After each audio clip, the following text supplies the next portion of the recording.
اچھا قریشی صاحب، اس پہ تو وزیر اعظم صاحب نے بھی درخواست کی ہے، خط لکھا ہے بلکہ سپریم کورٹ کو، چیف جسٹس کو، آپ بھی گئے ہیں، تو اس پہ اگر یہ کمیشن بن جاتا ہے، تحقیقات ہو جاتی ہیں، تو اس پہ تو کوئی معاملہ نہیں ہے، مطلب اس پہ تو آپ ایک پیج پہ ہیں، کوئی کیا اس پہ بھی کوئی ہے ڈسپیوٹڈ میٹر ہے اس میں؟ کس چیز پر؟ کون سا ڈسپیوٹ؟ یہ خان صاحب پہ جو قاتلانہ حملہ ہوا ہے، میں یہ بات کر رہا ہوں اس کی، کہ پرائم منسٹر نے بھی تو یہ کہا کہ سپریم کورٹ کو یہ خط لکھا گیا کہ بھئی آپ اس پہ کمیشن بنائیں، اس کی انکوائری کی جائے جو عمران خان الزام عائد کر رہے ہیں۔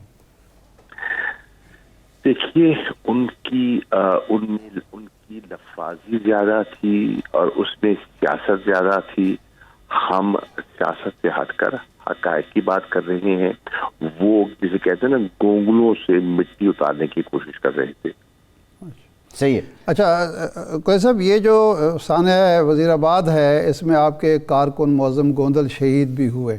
آج جو پوسٹ مارٹم رپورٹ آئی ہے اس سے پتہ چلتا ہے کہ ان کو پسٹل کی یا ریوالور کی یا 9mm کی گولی نہیں لگی، بڑے ہتھیار کی گولی لگی ہے. آپ کے مخالفین یا وفاقی حکومت کے لوگ یہ کہتے ہیں کہ خان صاحب کے جو گارڈ تھے، سیکیورٹی گارڈ، انہوں نے بھی گولیاں چلائیں اور دوسری آواز اسی کی ہے. تو یہ تو اس کا مطلب ہے کہ دوسری جو گولی چلی ہے وہ ان ہتھیاروں سے چلی ہے جو اس جو گرفتار بندہ ہے اس کے پاس نہیں تھا. تو اس کو کس انداز میں آپ جسٹیفائی کریں گے؟ دیکھیے، میں موقع پہ تو نہیں تھا اور نہ ہی میں اس پہ اسپیکولیٹ کر سکتا ہوں، نہ ہی میں نے یہ رپورٹ دیکھی ہے. یہی تو انویسٹیگیشن کا مطالبہ جو ہے انہی چیزوں کی تفصیلات میں تو جائے گا. یہی تو مقصد ہوتا ہے انویسٹیگیشن کا، کہ حقائق سامنے آئے. جی. آج خواجہ آصف صاحب قومی اسمبلی میں کھڑے ہوئے اور انہوں نے کہا کہ جی خان صاحب یہ بات بالکل غلط کہہ رہے ہیں کہ ہم نے کوئی نواز شریف سے مشاورت کی ہے آرمی چیف کے ایشو پر، یا آرمی چیف کے ایشو پر کوئی ان پٹ نواز شریف صاحب سے لی جا رہی ہے. وہ تو وزیر اعظم کا حق ہے، وزیر اعظم ہی کریں گے، اور خان صاحب خام خواہ ایشو بنا رہے ہیں اس کو. نہیں، ایشو نہیں بنا رہے. خواجہ آصف صاحب جو لندن میں انہوں نے گفتگو فرمائی تھی، جو میڈیا نے اس کو اٹھایا بھی تھا اور نریٹ بھی کیا تھا، اسی کا مطالعہ کر لے. انہوں نے خود کہا کہ ہاں ہماری بہت سی ایشوز پر مشاورت ہوئی اور اس مسئلے پر بھی تبادلہ خیال ہوا. وہ آج اپنے بیان کی خود نفی کر رہے ہیں. لگتا ہے کہ انہوں نے کچھ نظر ثانی کی ہے اپنے بیان پر، لیکن انہوں نے خود اعتراف کیا کہ بالکل جہاں بہت سی سیاسی چیزیں ڈسکس ہوئیں، اس تعیناتی کے بارے میں بالکل مشاورت ہوئی. تو آپ کے خیال میں ایک باخبر سیاستدان کے طور پر یہ خواجہ صاحب کو یو ٹرن کیوں لینا پڑا؟ کہیں سے کوئی دباؤ آیا؟ عرض یہ ہے، ان کے اندر اس وقت ایک سخت کنفیوژن ہے. اور مجھے تو لگتا ہے، دیکھیے میں اندازہ لگا رہا ہوں، میرے پاس کوئی نالج نہیں ہے، مجھے مس کوٹ مت کیجیے گا، کہ اس اہم تعیناتی میں نواز شریف کی سوچ اور شاید شہباز شریف کی سوچ میں بھی خلیج ہو. اچھا، یعنی دونوں بھائیوں کے درمیان بھی اختلاف ہے؟ میں یہ نہیں کہ مجھے لگتا ہے. دیکھیے، ابھی تک وہ وہاں بیٹھتے ہیں، کئی نشستیں کرتے ہیں اور کسی فیصلے پہ نہیں پہنچتے. اختیار تو شہباز شریف صاحب کا ہے، وزیر اعظم ہے وہ، ٹھیک ہے نا جی، پھر فیصلہ کیوں نہیں کر پا رہے؟ جی. اور ان کو لندن سے جہاز کا رخ موڑنا پڑا، شرم الشیخ سے لندن جانا پڑا. کیوں؟ پھر ایئرپورٹ جاتے ہوئے انہوں نے کہا کہ جی وہ اب ان کی طبیعت ناساز ہو گئی ہے اور انہوں نے اپنے ڈپارچر میں مزید تاخیر کی. کیوں؟ وہاں ایک سے زیادہ نشستیں ہوئیں اور ان نے جو ایک بیان دیا وہ یہ تھا کہ ایک فیملی کا گیٹ ٹوگیدر تھا، ایک لنچ میں ملاقات ہوئی. سب جانتے ہیں کہ یہ مطلب ہے، کہنے کی بات ہے، حقیقت اس کے برعکس ہے. شاہ صاحب، اچھا اب ظاہری بہت دن آپ پہنچ چکے ہیں، فردر اسلام آباد آپ کب تک پہنچیں گے؟ پلان کیا ہے؟ اسلام آباد میں داخل ہوں گے، دھرنا دیں گے، جلسہ کریں گے؟ دوسرا، پہلے رانا ثناء اللہ صاحب رسپونڈ کیا کرتے تھے، اب وہ بیمار ہیں، ہماری تو دعا ہے کہ خدا انہیں شفا دے. تو اب پی ٹی آئی کے اس پہ کیا ہے پلان؟ دیکھیے، پی ٹی آئی کا تو پلان یہ ہے کہ پہلے تو میں بہاؤدین کے لوگوں کا تہ دل سے شکریہ ادا کرنا چاہوں گا. آج منڈی بہاؤدین کا اگر آپ وہاں آ کے دیکھتے جس قسم کا استقبال انہوں نے دیا ہے, اور خان صاحب جب تقریر کر رہے تھے وہ ایک سروں کی چادر تھی, بندے سے بندہ جڑا ہوا تھا اور کھڑے تھے, کوئی وہاں کوئی کرسیاں نصب نہیں تھی, لوگ کھڑے تھے اور کندھے سے کندھا ملا ہے. وہ پورا بازار اور پورا شہر بھرا ہوا تھا. تو ان کا شکریہ. کل انشاءاللہ ہم یہ قافلہ بڑھے گا سرائے عالمگیر کی طرف, اور پھر انشاءاللہ بڑھے گا جہلم کی طرف, اور پھر ایسے آگے گجر خان کی طرف, راول پنڈی کی طرف ہم بڑھتے چلے جائیں گے. اب ہمارا پلان تو یہ ہے کہ if all goes well انشاءاللہ ہفتے کے دن راول پنڈی پہنچنے کا پلان ہے. اب نہ جانے بیچ میں کوئی انہونی نہ ہو جائے. جیسے ایک پلان کے مطابق ہم چل رہے تھے, پرامن طریقے سے ہمارا قافلہ آگے بڑھ رہا تھا. آج یہ 5واں روزہ ہے, دوبارہ جب شروع ہوا ہے پرامن طریقے سے آگے بڑھ رہے ہیں. لیکن پھر وزیر آباد ہو گیا, اور وزیر آباد نے ایک نئی ہلچل پیدا کر دی, اور اس سے ایک نئی کیفیت جو ہے اس نے جنم لیا. تو اللہ کرے اگر پرامن طریقے سے رکاوٹ کے بغیر یہ چلتا ہے تو انشاءاللہ ہفتہ خان صاحب بھی ہوں گے اور قافلہ بھی پہنچے گا, اور انشاءاللہ پھر جو ان کی اجتماعی جو ان کا خطاب ہے اور جو بڑا مجمع ہے وہ بروز اتوار انشاءاللہ امید ہے کہ وہ ہو جائے گا. مخدوم صاحب, یہ انہونی کا آپ نے ذکر کیا. وزیر آباد میں جو انہونی ہوئی وہ تو ایک منفی تھی, افسوسناک تھی. پنڈی جاتے جاتے انہونی کوئی مثبت اور اچھی انہونی بھی ہو سکتی ہے, یا منفی کا اندیشہ ہے آپ کو؟ دیکھیے, منفی کو رول آؤٹ تو نہیں کر سکتے, جی اچھی کی دعا کر سکتے ہیں صحیح. کہ خدا کرے کہ ہیلو آپ کا آواز آ رہی ہے؟ جی قریشی صاحب آواز آ رہی ہے. میں کروں اچھی کی ہم توقع کر سکتے ہیں, اس کے لیے دعا کر سکتے ہیں کہ خدا کرے کہ حکومت ہوش کے ناخن لے اور ملک کو اس کیفیت سے آزاد کرے اور ملک میں انتخابات کے لیے فیصلہ کر لے. دیکھیے, اس وقت یہ جو حکومت کی ضد ہے, ہٹ دھرمی ہے, اس کی وجہ سے آپ کی اکانومی متاثر ہو رہی ہے, آپ کی پولیٹیکل انسٹیبلٹی جو ہے وہ بڑی واضح دکھائی دے رہی ہے. اور آپ دیکھ رہے ہیں کہ مثال کے طور پر یہ کراؤن پرنس محمد بن سلمان کا جو ٹرپ جو ہے وہ جو پوسٹ پون ہوا ہے, اس کی وجہ کیا ہے؟ اس کی وجہ یہی ہے نا کہ وہ انسرٹنٹی ہے. انہیں شاید بلاول بھی گئے ہوئے تھے, 2 دن وہاں گزارے, اس کے باوجود وہ انہیں اپنا پوسٹ پون کر دیا. اس کی وجہ کیا ہے؟ اس کی وجہ یہی ہو سکتی ہے نا کہ غیر یقینی صورتحال ہے, اور اس غیر یقینی صورتحال میں وہ کیا بات کرتے اور کس قسم کی گفتگو ہوتی. لیکن شاہ صاحب, یہ غیر یقینی صورتحال کا الزام حکومت آپ کو دھرتی ہے, اور یہ دورہ جو ملتوی ہوا ہے یہ الزام بھی آپ کو دیتی ہے.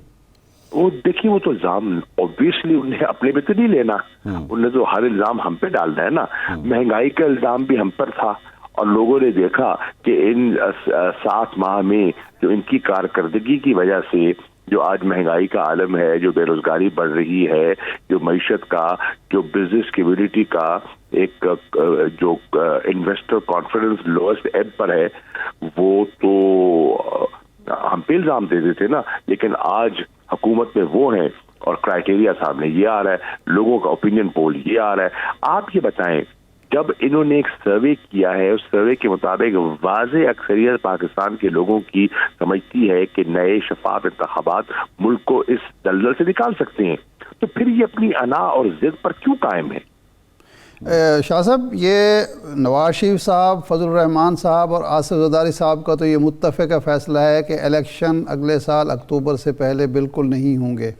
آپ لانگ مارچ کر رہے ہیں, دباؤ ڈال رہے ہیں, وہ دباؤ لینے کے لیے تیار نہیں ہے. اس کے باوجود آپ پر امید ہیں کہ کوئی اور یہ الیکشن کرا دے گا قبل از وقت؟ آپ کی آواز ٹوٹ رہی ہے, پر سوال یہ ہے قبلہ کہ کیا ان کا مشترکہ فیصلہ فوقیت رکھتا ہے کہ ملک کا مفاد؟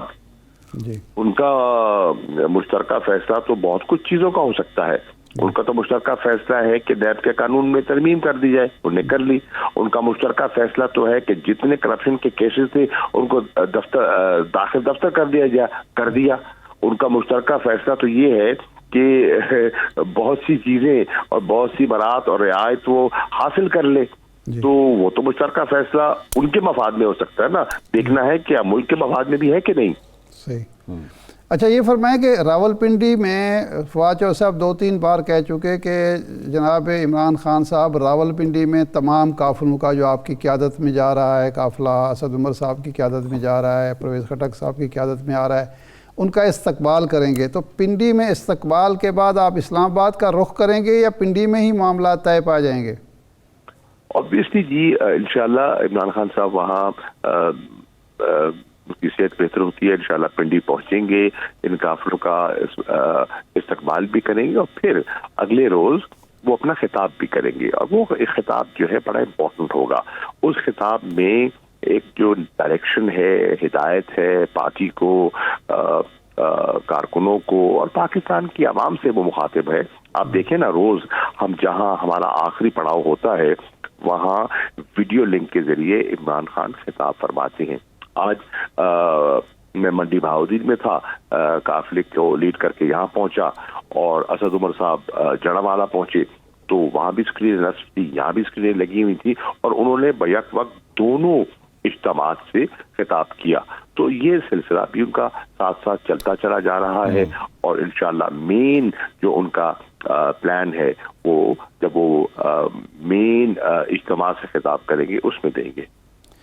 تو شاہ صاحب یہ درون پردہ جو رابطے تھے, ایک آدھ ملاقات تھی, پھر صدر صاحب کو اختیار دیا ہوا تھا, وہ بھی کر رہے تھے, لاہور میں بھی انہوں نے 2 دن گزارے, تو وہ کوئی ملاقاتیں یا رابطے یا تبادلہ خیال کوئی ان کی کامیابی کی امید آپ کرتے ہیں؟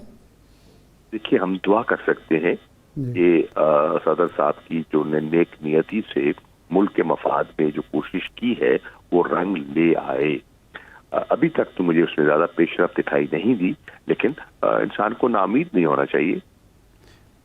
تو یہ جو پیش رفت میں رکاوٹ صرف جو پولیٹیکل اس کے ایکٹرز ہیں وہی ہیں یا کچھ اور عناصر بھی ہیں؟ حکومتی پی ڈی ایم اپنے مفادات کو اس وقت ترجیح دے رہی ہے. ملک ان کی نظر میں, ملک کی مفاد ان کی نظر میں سیکنڈری ہے. وہ اپنی سیاست اور اپنے مفادات کو ترجیح دے رہے ہیں انفارچونیٹلی. جی قریشی صاحب, یہ مذاکرات حکومت سے ہی ہو رہے ہیں یا کسی اور سے بھی ہو رہے ہیں؟ حضور دیکھیے مذاکرات حکومت obviously ایک پولیٹیکل معاملہ ہے, پولیٹیکل پارٹیز ہیں وہ مل بیٹھتی ہیں, لیکن میں سمجھتا ہوں کہ اس میں سب فریق جو ہے موجود ہوں تبھی یہ بات سرے چڑھے گی, کیونکہ تنہا حکومت تو شاید اس کو سرے چڑھانے کی پوزیشن میں ہی نہ ہو. لیکن قریشی صاحب آپ دعا کا ذکر بار بار کر رہے ہیں, بہت اچھی بات ہے. کل ہم پاکستان کے فائنل کے لیے بھی دعا پہ بہت ڈیپینڈنٹ تھے, لیکن معاملہ اصل میں دوا پہ ہے اور دوا مذاکرات ہی ہیں. تو اب یہ دوا کا سلسلہ شروع ہو, میری گزارش ہے, ہم نے تو مذاکرات سے انکار نہیں کیا, لیکن یہ دوا شروع ہو چکی ہے, یہ کیا اس کی کوئی ڈوز مل چکی ہے؟ یہ تو آپ کو ڈائل کرنا پڑے گا لندن. نہیں آپ کے اینڈ پہ آپ کو, یعنی آپ کو کوئی انٹیمیشن نہیں ہے؟ اس کے بعد آپ کو فوراً ایک کال لندن کرنی پڑے گی, کیونکہ لگتا ہے all is not well in London. نہیں اس کا مطلب ہے شاہ صاحب علاج جو ہے وہ لندن میں ہی, لندن والوں کے پاس ہے, کسی اور کے پاس کوئی علاج نہیں ہے. یہی تو تعجب کی بات ہے کہ اختیار اسلام آباد والوں کے پاس ہے اور علاج تلاش کرنے لندن گئے ہیں. لیکن خان صاحب تو کہتے ہیں کہ اسلام آباد والوں کے پاس بھی اختیار نہیں ہوتا, پاور اور اختیار کسی اور کے پاس ہوتا ہے. وہ خود کہہ رہے ہیں, وہ شہباز شریف صاحب خود فرما رہے ہیں کہ میرا آئینی اختیار ہے اور میں اپنا آئینی اختیار اپنے وقت پہ استعمال کروں گا. وہ تو خود کہہ رہے ہیں, ہم تو نہیں کہہ رہے. اچھا شاہ صاحب ایک تھوڑا سا ٹرکی سوال ہے کہ خان صاحب نے جو اسٹیبلشمنٹ کے حوالے سے اور اعظم سواتی کیس میں, اپنے کیس میں, شہباز گل صاحب کے کیس میں ایک نیریٹو دیا, اسٹیبلشمنٹ کو دیوار سے لگانے کی کوشش کی. مخالفین آپ کے یہ کہتے ہیں کہ اب آپ کے لیے کامیابی کا کوئی راستہ کھلا نہیں ہے, آپ الیکشن میں حصہ بھی لیں گے تو جن لوگوں کو آپ نے اس قدر پریشان کر دیا ہے، ہراساں کیا ہے، وہ آپ کو آنے نہیں دیں گے. اس کے باوجود آپ سمجھتے ہیں کہ آپ الیکشن جیت کر حکومت بنا سکتے ہیں؟ پہلی بات تو یہ ہے کہ ہمارا اسٹیبلشمنٹ سے کوئی جھگڑا نہیں ہے. ہم کسی ادارے سے لڑنا نہیں چاہتے. ہمیں اداروں کی اہمیت اور ان کی ضرورت کا احساس ہے. لیکن ہم کہہ رہے ہیں کہ اگر کوئی تجاوز کرتا ہے تو اداروں کو بھی یہ اختیار ہے، ان کے پاس بھی ہونا چاہیے، اور یقیناً ہوگا کہ وہ کوئی آؤٹ آف لائن جاتا ہے، قانون سے بالا تر ہو کے جاتا ہے، آئین کو بالائے طاق رکھتے ہوئے فنڈامنٹل رائٹس کی وہ جو بنیادی گارنٹیڈ ہے انڈر کانسٹیٹیوشن، ان کی نفی کرتا ہے، تو پھر ان کو ان کا بھی احتساب کا عمل جو ہے اس کو آگے بڑھنا چاہیے. ہم یہ کہہ رہے ہیں نمبر ایک. ہم دوسرا یہ کہہ رہے ہیں کہ یہ اختیار کے حکومت کون بنائے اور اگلا الیکشن کون جیتے، یہ ایک فرد واحد یا کسی ٹولے کے پاس یا کسی بند کمرے میں یہ فیصلہ نہیں ہونا چاہیے. یہ فیصلہ پاکستان کی عوام نے کرنا ہے، اور عوام پر اعتماد کرتے ہوئے یہ فیصلہ ہونے دیں.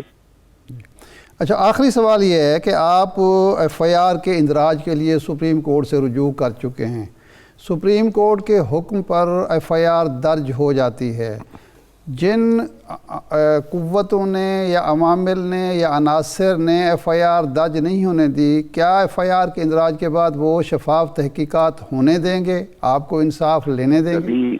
تبھی تو ہم نے کہا ہے کہ ایف آئی آر نہ صرف درج ہو، وہ حضرات جو اس پر انفلوئنس کر سکتے ہیں اور ڈائریکٹلی وہ اکیوزڈ ہیں، انہیں اسٹیپ ڈاؤن کرنا چاہیے تاکہ شفاف انویسٹیگیشن ہو سکے. جی ٹھیک، بہت شکریہ. شاہ محمود قریشی صاحب، وائس چیئرمین تحریک انصاف، ہمارے ساتھ موجود تھے. ایک بریک کے بعد حاضر ہوتے ہیں اور ذکر کریں گے کچھ معیشت کا. ہمارے ساتھ رہیے.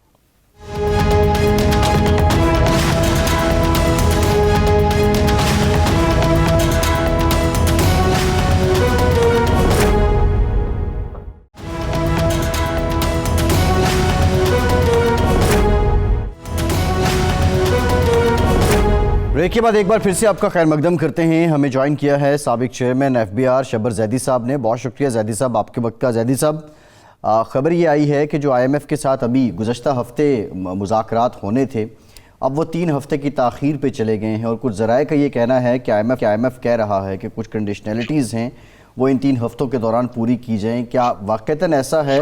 اور سیلاب کی صورتحال، آئی ایم ایف کا پروگرام، پاکستان کی معیشت، از دیئر اینی ہوپ؟ دیکھیں، جو ہماری انفارمیشن ہے وہ یہ ہے کہ کیونکہ پاکستان کا جو تجارتی خسارہ ہے وہ بہت تیزی سے بڑھ رہا تھا، تو ایک امپلائڈ یا پروسیس میں امپورٹ کو کم کیا گیا. جب امپورٹ کو کم کیا گیا تو اس کی وجہ سے پاکستان کی جو ٹیکس کلیکشن ہے وہ ٹارگٹ سے کم ہو گئی. اب آئی ایم ایف یہ کہہ رہا ہے کہ اگر آپ کی ٹیکس کلیکشن کم ہو رہی ہے تو آپ نئے ٹیکسز لگائیں، اور تقریباً 800 بلین 800 کی بات کر رہا ہے. تو اب پاکستان کا مسئلہ یہ ہے کہ پاکستان ایک ٹریپ میں پھنس گیا ہے. اگر ہم امپورٹ کو بڑھاتے ہیں اور ٹیکس بڑھتا ہے تو ہمارا دوسری طرف تجارتی خسارہ ہمارے لیے ڈالر مینیج نہیں ہوتا، اور اگر ٹیکس بڑھاتے ہیں تو اس کا پھر ایک اور بیک لاگ ہے. تو یہ ایک بڑی مشکل صورتحال پاکستان کے لیے اس وقت آ چکی ہے. اور اس وقت آپ یہ سمجھیں کہ میں لفظ ڈیڈ لاک تو استعمال نہیں کروں گا کہ ایک تقریباً اس بات پہ پاکستان تیار نہیں ہے کہ وہ ٹیکسز کو بڑھائے، مگر at the same time I M F یہ کہتا ہے کہ وہ آپ ٹیکسز بڑھائیں کیونکہ آپ ٹیکس والے کلیکشن ٹارگٹ کو پورا نہیں کر پا رہے ہیں. تو یہ ایک حقیقت ہے. اور دوسری بات، جو سیلاب کا تو ٹائم گزر گیا، مگر جو نقصان اپنی جگہ پر ہے وہ ہو گیا ہے. مگر جو بنیادی بات ہے وہ یہ ہے کہ اپریل یا جو بھی جب سے یہ گورنمنٹ آئی ہے، کوئی واضح پاکستان کی معاشی حالت میں تبدیلی نہیں آئی. جو پوزیشن تھی وہ وہیں کی وہیں کھڑی ہے.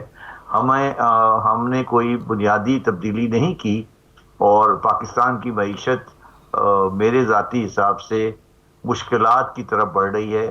مجھے کوئی امیڈیٹ پوزیشن میں کوئی بہتری کی صورتحال نظر نہیں آ رہی unless کہ ہم کچھ ایسے اقدامات خود کریں جو کہ ہماری قوم کو صحیح کرے. اور میں بار بار یہ بات کہتا ہوں کہ ہمیں بجلی کی کنزمپشن میں کنزروینسی کرنی چاہیے, جو ہماری بجلی اور انرجی کی کنزمپشن میں کنزروینسی کرنی چاہیے, جو ہماری بنیادی ضرورت ہے وہ ہم نہیں کر رہے ہیں.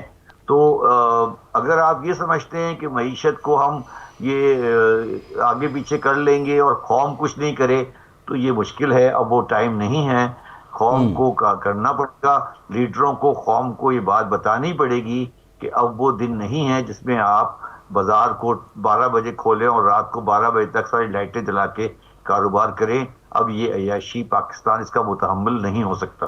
شہباز صاحب, کہا یہ گیا تھا کہ پاکستان ڈیفالٹ ہو سکتا تھا اگر حکومت تبدیل نہ ہوتی اور ہم پالیسی چینج نہ کرتے اور IMF کے پاس نہ جاتے, IMF کی شرائط نہ مانتے. ہم نے IMF کی شرائط مان لی, ہم نے یہ کہا کہ جو ہمیں سعودی عرب سے ریلیف پیکج مل گیا, چین سے ریلیف پیکج مل گیا, $1 ارب ہمیں سے زائد IMF سے مل گئے. اس کے باوجود صورتحال وہیں کے وہیں ہیں, بلکہ پہلے سے زیادہ خراب ہو چکی ہے. تو کیا ڈیفالٹ کا خطرہ اب بھی موجود ہے پاکستان کو؟ دیکھیں, یہ بات جو ڈیفالٹ کی بات ہے اور پاکستان کی جو معاشی صورتحال کی بات ہے, ہم نے لفظ ڈیفالٹ کو ایک عجیب سا لفظ بنا لیا ہے. 16 دسمبر 2021 کو جب عمران خان کی گورنمنٹ موجود تھی اور کافی مضبوط گورنمنٹ تھی, اس وقت میں نے کہا تھا کہ پاکستان کی حالت بینکرپسی کی ہے. میں نے لفظ ڈیفالٹ استعمال نہیں کیا تھا. اور اس وقت دونوں پارٹیاں جو کہ آج پاور میں ہیں, وہ بھی اور PTI والے بھی, مجھے انہوں نے سب نے کہا کہ یہ آپ نے بات کی, یہ بات آپ کی غلط تھی. اس کے بعد ایک وقت ایسا آیا کہ عمران خان صاحب نے بھی کہا کہ ملک ڈیفالٹ کی طرف جا رہا ہے, مفتاح اسماعیل صاحب نے بھی کہا کہ ہم نے بچا لیا, ہم نے یہ کر دیا. تو میرا سوال ان سب سے آج بھی یہ ہے کہ جب 16 دسمبر میں نے کہا تھا, جب اس کے بعد آپ دونوں کہہ رہے تھے کہ ملک صحیح, اس وقت کہتے صحیح ہے, پھر آج آپ نے کیوں کہا کہ یہ ڈیفالٹ کی طرف جا رہا ہے؟ مفتاح صاحب نے کہا ہم نے بچا لیا, اسحاق ڈاٹ صاحب نے کہا ہم نے بچا لیا, شہباز شریف کہہ رہے ہیں ہم نے بچا لیا. کس نے بچا لیا اور کون بچ گیا؟ میرے ذاتی حساب سے جو پوزیشن اس وقت تھی وہ آج بھی ہے, اور پاکستان کے فورن کرنسی اکاؤنٹ کی جو پوزیشن ہے وہ میرے حساب سے آج بھی بیلنس نہیں ہو رہی ہے, اور ہمیں مشکلات دیکھنے ہیں. اور اس میں وہ کس طرح ہم بیلنس کریں گے وہ ہے. تو یہ کہنا کہ میں نے ڈیفالٹ سے بچا لیا, میں نے یہ کر دیا, میں نے وہ کر دیا, یہ بیکار کی بات. ٹیکس اینڈ فیگرز کے ساتھ بات کریں کہ یہ پوزیشن تھی, یہ ریزرو کی پوزیشن ہے, یہ امپورٹ کی پوزیشن ہے, یہ قرضے واپس لیے ہم نے, یہ قرضے دے دیے, یہ $1 بلین سعودی عرب سے آ گیا, وہاں سے یہ ہو گیا. یہ سب کتابی باتیں ہیں. یہ پاکستان ابھی اپنی معاشی مشکلات سے نہیں نکلا ہے. اور میں آپ کو ایک بالکل واضح بات بتا دینا چاہتا ہوں جو میں سمجھتا ہوں کہ پاکستانیوں کو پتا ہونا چاہیے کہ پاکستان 24, 25, 26, 27, 28 یہ میں نے 5 سال آپ کے سامنے رکھے ہیں. ان 5 سالوں میں اگر اپنی پوزیشن کو بہتر نہیں کرے گا, اپنے رویوں کو تبدیل نہیں کرے گا, تو کوئی بھی سال ایسا نہیں ہے کہ پاکستان اس ایج پہ نہیں کھڑا جس کو ہم ڈیفالٹ کہتے ہیں. تو یہ بیکار باتیں ہیں. آج بھی جا کے اگر بینکوں میں LCیاں نہیں کھل رہی ہیں, اور بینکوں میں LC سلیکٹو کھل رہی ہیں, اور ایکسچینج ریٹ کا ڈفرینس جو بازار میں ہے اور جو ایکچوئل اویلیبلٹی ہے اس میں 20 روپے کا فرق ہے, تو اب کیا بات کر رہے ہیں؟ مجھے تو میری سمجھ زیدی صاحب ایک سوال, زیدی صاحب ایک سوال یہ بھی ہے, آپ نے ایکسچینج ریٹ کا ذکر کیا, ریمیٹنسز جو ہیں وہ اکتوبر میں 9.1% اس میں کمی آئی ہے. اب فیٹف سے بھی ہم اکتوبر میں ہی ان کی گرے لسٹ سے نکلے ہیں. اب یہ کیا ریزن ہے, ریمیٹنس کیوں کم ہو رہی ہے؟ جن لوگوں نے پیسہ بھیجنا تھا انہوں نے تو بھیجنا تھا ملک میں. نہیں, وہ انہوں نے حوالہ کر دیا نا. جب 20 روپے کا ڈفرینس آئے گا بھائی تو حوالہ ہو جائے گا نا. آپ لوگوں کو نہیں سمجھ آ رہی نا. اگر 231 کا آفیشیل ریٹ ہے اور 245 کا حوالہ کا ریٹ ہے تو وہ حوالے میں بھیجے گا. آپ بالکل سمپل راکٹ سائنس, اس میں کوئی راکٹ سائنس تھوڑی ہے. نہیں تو اس کو ریگولیٹ کرنا کس کا کام ہے زیدی صاحب؟ دیکھیے یہ تو بڑا مشکل سبجیکٹ ہے. دیکھیے پہلے میں نے میری بات کو غور سے سمجھیں. آج بازار میں حوالے کا ریٹ 245 ہے, ٹھیک ہے, اور بازار میں جو آفیشیل ریٹ ہے وہ 231 ہے یا 220, جو بھی آپ سمجھے, تو 220, ہاں 222 ہے, سوری. تو اگر 20 روپے کا ڈفرنس ہے تو جب آپ کے پاس $30 بلین کی ریمیٹنس آ رہی ہے, اس میں سے اگر 10, 12, 15 بلین ڈالر کا حوالہ ہو جاتا ہے تو وہ تو کوئی بڑی بات نہیں ہے. میرا مقصد کہنے کا ہے 1 بلین یا آدھا بلین کا حوالہ ہو جاتا ہے تو وہ بڑی بات نہیں ہے. حوالہ رک نہیں سکتا. حوالہ اس وقت رکے گا جب آپ کا آفیشیل ریٹ اور ان آفیشیل ریٹ کا ڈفرنس تقریباً 0 ہو جائے گا. اگر آپ نے یہ ڈفرنس رکھا تو یہ کبھی حوالہ نہیں رک سکتا, یہ کبھی بھی نہیں. یہ اس کو آپ آرٹیفیشلی نہیں مینیج کر سکتے کہ ریمیٹنسز کم نہیں ہو رہی ہیں. ریمیٹنسز پاکستان میں انڈائریکٹلی آ رہی ہیں, مگر وہ حوالے سے آ رہی ہیں, وہ آپ اسٹیٹ بینک کے تھرو نہیں آئیں گی. جب جتنا آپ اس کا ان آفیشیل کا اور آفیشیل کا ڈفرنس بڑھاتے جائیں گے, حوالہ بڑھتا جائے گا. تو یہ وہ چیزیں ہیں جو پبلک کے سامنے رکھنی چاہیے. بتائیں لوگوں کو کہ حوالہ کیا ہوتا ہے. پہلے مجھے آپ بتائیں, آپس کی بات بتائیں. آپ اکنامسٹ نہیں ہو, آپ کو نہیں بتایا حوالہ کیا ہوتا ہے, نہیں پتا کہ حوالہ. نہیں زیدی صاحب, ہمیں حوالے کا پتہ ہے. زیدی صاحب گزارش سن لیں, نہیں سن لینا زیدی صاحب, حوالے کا پتہ ہے جو بنیادی سوال تھا نا آپ سے. سر سوال سن لیں زیدی صاحب. حوالے کی انٹری تو نہیں بتانا تمہیں کہ انٹری کی کیا ہوتی ہے, کس طرح ہوتا ہے. تو میں یہ کہہ رہا ہوں یہ ایک ٹیکنیکل سبجیکٹ ہے اور اس کا آنسر ہے, مگر یہ آنسر یہ کسی قانون سے نہیں ہوتا. یہ آنسر جب آئے گا جب 222 اور 245 کا ریٹ ختم ہوگا. میں جتنا مرضی لوگوں کو پکڑ لوں وہ نہیں ہو سکتا. نہیں زیدی صاحب ٹھیک ہے, یہ بات آپ کی ٹھیک ہے, لیکن سوال یہ ہے, ارشاد صاحب میں ایک سوال پوچھنا چاہوں گا. زیدی صاحب سوال یہ ہے کہ ہم فیٹف کی گرے لسٹ سے نکلے ہیں, تو وہ جو پہلے چیک اینڈ بیلنس تھا, نگرانی تھی, سرویلنس تھی, کیا اس میں کوئی کمی واقع ہو گئی ہے؟ یہ بھی ایک فیکٹر ہو سکتا ہے.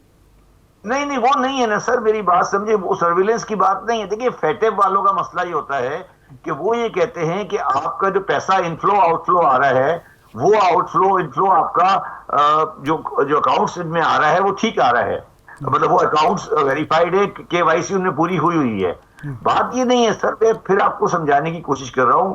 ہمارے پاس $30 بلین کی انورٹ ریمیٹنس ہے, $30 ارب سال کا. یہ بہت بڑا اماؤنٹ ہے. اگر اس اماؤنٹ میں سے آپ 30 بلین کے اندر سے آپ صرف 1 بلین کا حوالہ رکھیں تو یہ بھی بہت بڑا اماؤنٹ بن جاتا ہے نا. تو اب پاکستانی کے لاکھوں ایسے لوگ پاکستانی ہیں جن کو باہر پیمنٹ کرنی ہے, ٹھیک ہے, میں آپ کو اس کو آسان کر دیتا ہوں. ایسے بے شمار لوگ ہیں جو پراپرٹی پاکستان میں رکھتے ہیں مگر وہ باہر رہتے ہیں, تو وہ کہتے ہیں جی ہم پراپرٹی بھیجنا چاہتے ہیں مگر آپ ہمیں پیسے باہر دے دیں. تو ہوتا یہ ہے کہ آپ اس کے بھائی کو یہاں روپی دے دیتے ہیں اور آپ کا بھائی اس کو ڈالر باہر دے دیتا ہے. تو یہ حوالے کا سمپل ٹرانزیکشن ہے. یہ ٹرانزیکشن بڑے زوروں میں ہوتی ہے, اس پہ کوئی انلیگلٹی بھی نہیں ہے, یہ بتا دوں میں آپ کو. مگر وہ آدمی اس لیے کرتا ہے کہ اس کو ڈفرینس بہت بڑا مل جاتا ہے نا حوالے میں. ہاں جی, ہاں 20-22 روپے زیادہ مل رہے ہیں. جی یہ میں کہہ رہا ہوں. تو مقصد کہنے کا یہ ہے کہ آپ کو یہ ڈفرینشیل جو ہے یہ کم کرنے کا صرف ایک طریقہ ہے. یہ ابھی, اچھا میں یہ بتا دوں آپ کو, یہ ابھی بڑھا ہے, پچھلے کوئی 4-5 تقریباً کوئی 2-3 ہفتے سے بڑھا ہے, جب سے اسٹیٹ بینک آف پاکستان نے یہ جو ڈار صاحب نے کہا نا کہ ہم بینکوں کو پکڑیں گے اور بینکوں نے یہ کیا اور بینکوں نے وہ کیا, اس کے بعد سے بینکوں نے LC بند کر دی. بینکر LC نہیں کھول رہے ہیں. جب بینکر LC نہیں کھول رہے ہیں تو کیا ہوگا؟ جس ٹریڈر نے کوئی سامان منگانا ہے حوالے کا کام کرے گا, وہ آگے پیچھے کرے گا کچھ. تو سوال یہ ہے کہ یہ جو آپ کرنسی کو مینیج کرنے کی کوشش کر رہے ہیں, اس سے حوالہ بڑھ جائے گا. تو میرا کہنے کا مقصد یہ ہے کہ آپ یہ آرٹیفیشل یہ جادوگری نہیں کریں. کوئی جادوگری نہیں ہے, کوئی جادوگری نہیں ہے. ڈار صاحب اسلام آباد بیٹھ کے کوئی جادوگری نہیں کر سکتے. ہم کراچی میں بیٹھے ہیں, ہم مارکیٹ میں بیٹھے ہیں, وہ اسلام آباد میں ہریالی میں بیٹھے ہیں, ہم مارکیٹ کے اندر بیٹھے ہیں, ہمیں پتہ ہے کیا ہو رہا ہے. ہم مینیج کرتے ہیں کرنسیز کو کہ کیا ہوتا ہے. وہ باہر بیٹھ کے وہاں بیٹھ کے بینکوں کو ڈنڈا دے کے آپ نہیں کچھ کر سکتے. آپ کو مارکیٹ میکینزم کو دیکھنا پڑے گا.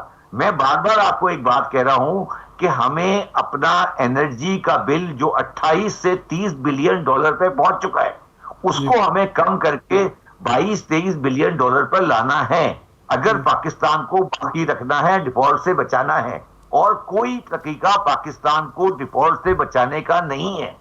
آپ یہ جو زیدی صاحب کے اندر زیدی صاحب یہ تو آپ نے فرمایا نا کہ انہوں نے سخت اقدامات کرنے کی دھمکی دی اور اس کے نتیجے میں یہ مسئلہ پیدا ہو گیا، سمجھ آ رہی ہے. وہ تو خیر یہ کہہ کے آئے تھے، لندن سے روانہ ہوئے تھے کہ میں اس کو 180-82 پہ لے کے آؤں گا. اب وہ 222 سے نیچے آ ہی نہیں رہا. لیکن یہ صرف ہماری جو ریمیٹنسز کم نہیں. جی 222 پہ آپ مجھے ڈالر لا دیں گے کل؟ جی آپ مجھے $10,000 لا دیں 222 پر، میں آپ کی بات مان جاؤں گا. یہ 222 کا ریٹ کون سا ہے سر، یہ بتائیے نا. جی 222 پہ مجھے $10,000 آپ لاہور میں کہاں جہاں بھی بیٹھے ہیں آپ ذرا بازار میں جا کے مجھے $10,000 لا کے دکھا دیں 222 پہ. نہیں، وہ آپ درست فرما رہے ہیں، لیکن جو انٹر بینک ریٹ ہے وہ تو یہی ہے نا. میں اور بات کر رہا ہوں، وہ یہ ہے کہ آپ کی ریمیٹنسز کم ہو گئیں، اس کی وجہ ہنڈی حوالہ ہو گیا. لیکن آپ کی ایکسپورٹ بھی کم ہوئی ہے، اس کی وجہ کیا ہے؟ امپورٹ انہوں نے خود کم کر دی ڈالر بچانے کے لیے، ایکسپورٹ میں بھی کمی واقع ہوگی. اس کی وجہ آپ کیا سمجھتے ہیں؟ ایکسپورٹ کی بتاتا ہوں میں ایکسپورٹ کی. دیکھیں ایکسپورٹ کی وجہ یہ تھی جی کہ جو ہمارا پچھلا سال گزرا ہے نا جی، وہ دنیا میں کووڈ کی ابھی ریپریکشن تھی اور ہم بغیر کووڈ کے آپریٹ کر رہے تھے. ٹھیک ہے. اور ہمارا جو کرنسی بہت زیادہ ہمارا بینیفٹ تھا. اور تیسری بات یہ ہے کہ ہمارا جو انرجی کاسٹ تھا پاکستان میں وہ کافی لو تھا. تو اس سب میں ملا کے ہمارے ایکسپورٹ کو ایک سرٹن بوسٹ دیا ہوا تھا. وہ ہمارا جو ایڈوانٹیج ہے وہ آہستہ آہستہ ختم ہو رہا ہے. جو دوسری دنیا ہے، جو ہمارا کمپیٹیٹر ہے، وہ آہستہ آہستہ باقی آ رہا ہے. اور ہمارا جو دیکھیں ایک اور بات بھی آپ یاد رکھیں، جو ہم ایکسپورٹ کرتے ہیں، اگر ہم $32 بلین کی ایکسپورٹ کرتے ہیں نا، تو ایکسپورٹ کرنے کے لیے بھی ہمیں تقریباً کوئی 32 کے اندر $8 بلین امپورٹ کرنا پڑتا ہے، را مٹیریل اور پیکنگ مٹیریل. تو وہ سب ملا ملو کے ہمارا نیٹ افیکٹ یہ آیا ہے کہ ایکسپورٹ بھی ہماری انکریز نہیں ہوئی، بلکہ وہ کانسٹنٹ اور بلکہ نیچے کی طرف جا رہی ہے. یہ بھی ریئلٹی ہے، نہیں ہے. جی صحیح ہے، ٹھیک. بہت شکریہ شبر زیدی صاحب، سابق چیئرمین ارشد موجود تھے. ایک بریک کے بعد دوبارہ حاضر ہوتے ہیں.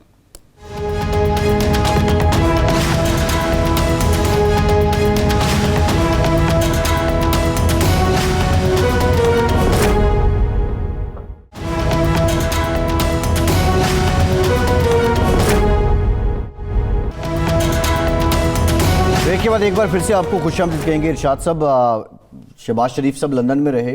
ظاہر ہے یہ تو باتیں بالکل بچگانہ ہوں گی کہ اگر کوئی کہے کہ ملک کے اہم معاملات پہ انہوں نے نواز شریف صاحب کے ساتھ مشاورت نہیں کی ہوگی اور وہ صرف کھانے پینے اور موسم کی حد تک اور فیملی کی یادیں ہی تازہ کرتے رہے ہوں گے. ایسا تو ممکن نہیں ہے.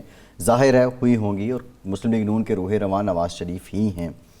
عمران خان کا جو اس پہ اعتراض ہے وہ بھی ایک لحاظ سے سیاسی ہی ہے.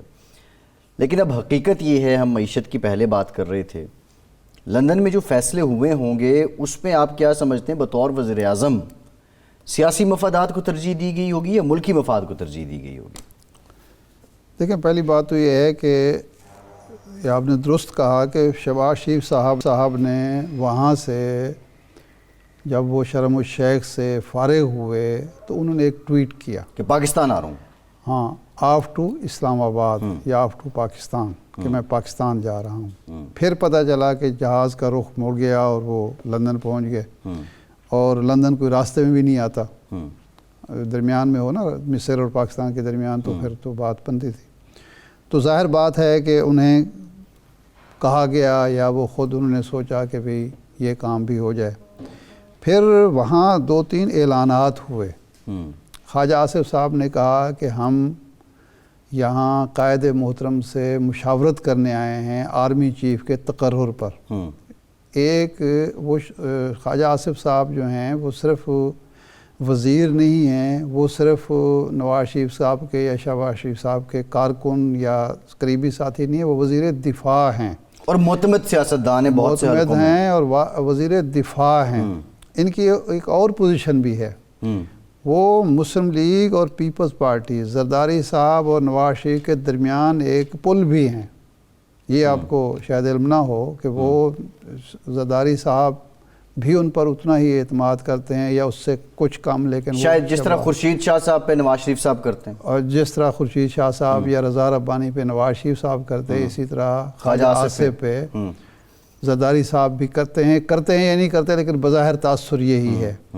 تو ان 3 حیثیتوں میں انہوں نے یہ اعلان کیا کہ ہم یہاں ڈسکس کرنے آئے ہیں، لیکن اس کے بعد جب یہ خبریں چلوائی گئیں، میں چلوائی گئی کا لفظ اس لیے استعمال کر رہا ہوں کہ وہاں سے شریف خاندان کے لوگ ہی یہ خبر فیڈ کر رہے تھے کہ جی سینئر موسٹ پر اتفاق ہو گیا ہے کہ جی وزیر اعظم سینئر موسٹ کو آرمی چیف بنائیں گے۔ لیکن جب یہ خبر چلی اس کے 1 گھنٹے کے اندر خواجہ آصف صاحب نے کہا کہ نہیں جی ابھی مشاورت مکمل نہیں ہوئی، اور پاکستان پہنچنے کے بعد انہوں نے کہا تو مشاورت ہی نہیں ہوئی، وہ مشاورت سے ہی مکل گئے۔ یعنی ایک تو یہ تھا کہ طے ہو گیا، فیصلہ ہو گیا، تقرر ہوگا، سینئر موسٹ ہوگا، اور سینئر موسٹ میں بھی ایک مختلف پرسیپشن ہے، یعنی میاں نواز شریف صاحب کے خیال میں جو سینئر موسٹ ہے وہ ادھر نہیں ہے دوسری سائڈ پہ، تو اب وہ بالکل مکر گئے۔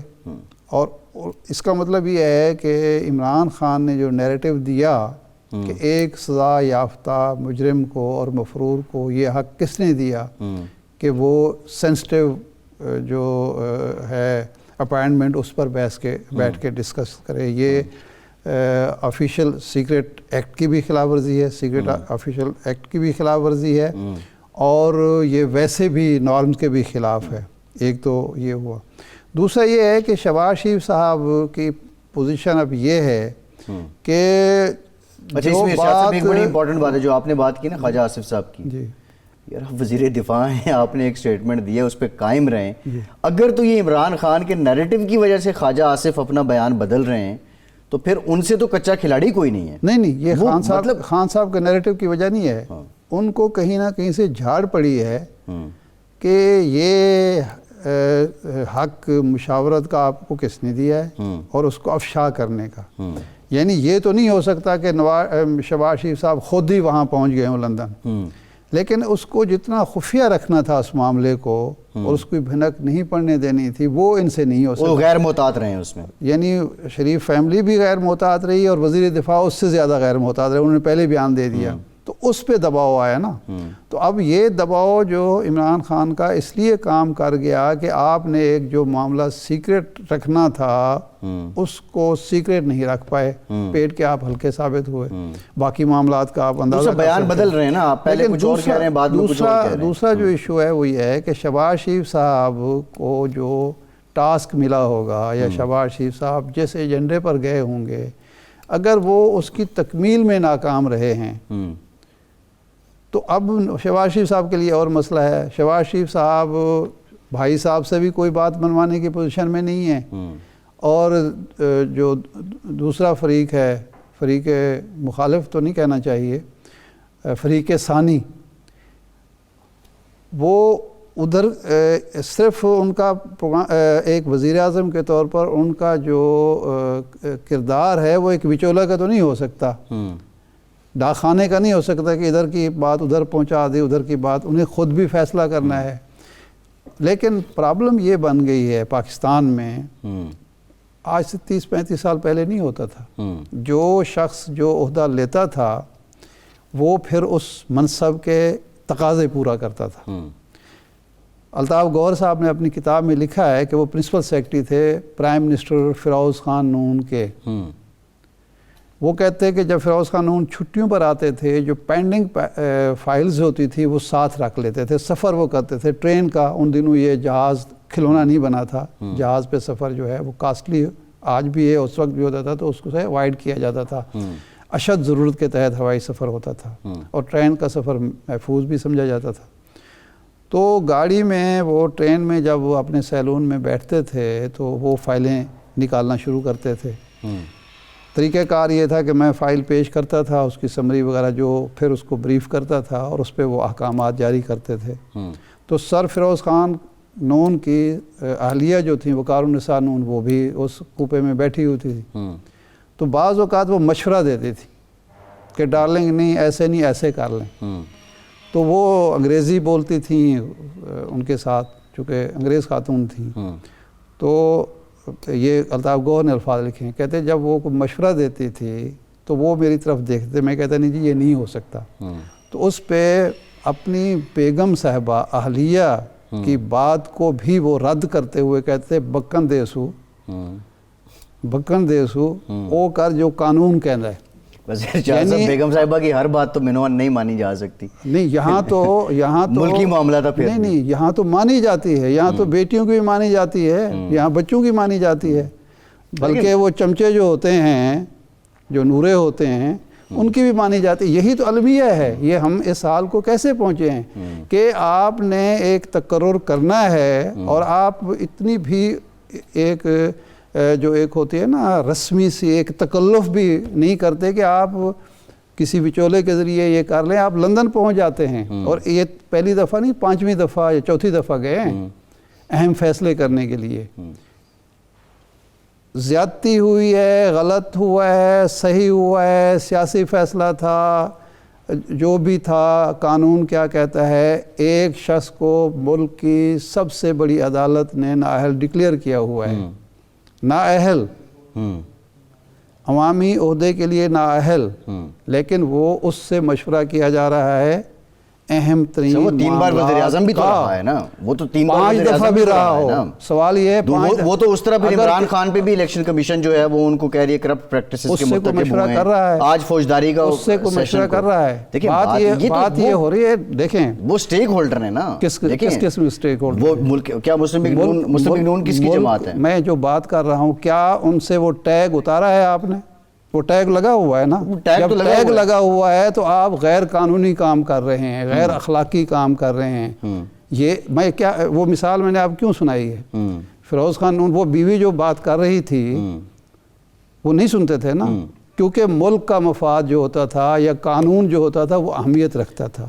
اب یہ بات معاملہ نہیں رہا ہے۔ بڑے بھائی جان ہیں، پارٹی کے تعیات قائد ہیں، ان کی بات شہباز شریف صاحب نہیں سنیں گے تو کہاں پھر وزیر اعظم ٹھیک ہے، سنیں نا پھر، یہی تو المیہ ہے سر، سننے کے بعد وہ مانیں گے۔ ارشاد صاحب یہی المیہ ہے، اس ملک میں کتاب رکھا گیا۔ بہت شکریہ ارشاد صاحب، آپ کا پروگرام کا ٹائم ختم ہو گیا، اجازت دیجیے۔